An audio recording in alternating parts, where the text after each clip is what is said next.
Hey, good morning, friends. It is Sam from Maryland Magna Fishing Metal Detecting. Today, I want to do a video on some of the best finds we've ever had. Now, before I go any further, this is not representation of what you're going to find every single time you go out. The last two times we went out, we pretty much got skunked. A week before last, we found two Lincoln pennies, a boatload of can slaw, and a couple smaller spikes. I'll get into that in a little bit, but this is basically the best find that's ever come out of that field. Now, this permission dates to a land grant from the 1600s.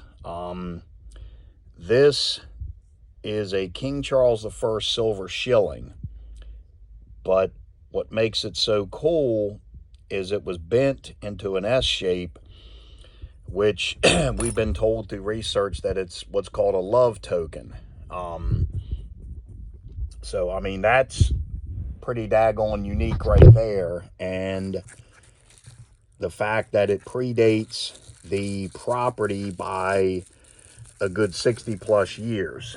And sorry about that. This little ring, it's 0.925 silver. I mean, you can see I got big old hands. It barely fits on my finger. I took it to a jeweler and they confirmed that it's like colonial air. And Aaron found a big silver, excuse me, U.S. Navy ring. It's probably like 3/4 by 3/4.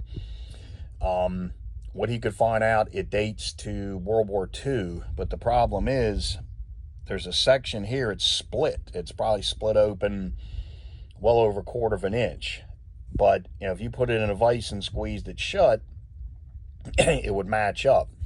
So we're thinking that whoever owned that, it got caught on something and the poor sucker, it degloved his finger or possibly ripped the finger off.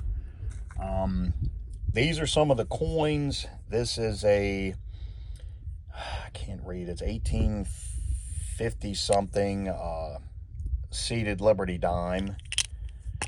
These are a couple of the big coppers. We found quite a few of them. Unfortunately, they are roach bad. The Indian heads, the later ones will come out pretty good. Oldest one I found was a 1863, I think. I had a date, and dummy me, this when I first started detecting, coated it with salt and put it in vinegar, and now I've got a nice shiny copper disc. This is part of a pistol frame. You can see how little it is. I mean, I got big old hands, but it's definitely brass. We're thinking it's a 28 caliber. I don't have them out, but we've probably found at least a dozen 28 caliber pistol balls. This is a big, probably a 5-inch intact bronze spike. We found a lot more you can see in here, and this is only part of them, various thicknesses and lengths. But the ironic part, all of them of this thickness are all broken off, I would say less than 1/4 inch of each other. So that's, yeah, that's kind of unique. This, we're not sure if this is part of a pocket watch or a compass. This, we think, was part of a lantern. I have no clue what this come off of. I don't know what this gizmo is. This, sorry about that, I'm doing this on my camera. Plate here, this was found in 2 pieces. Some other little odds and ends. These next couple items I found out in Western Maryland. This, I was told, is 1800 sash buckle, woman's sash buckle. And from what I've been told, it's kind of rare to find them with the clip on the back.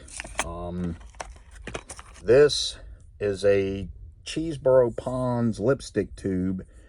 It actually still had some lipstick in it. And this is another part of one. And I think this is an old Model A or Model T valve stem. But, you know, again, don't hold it to me. This, I have no clue what that is.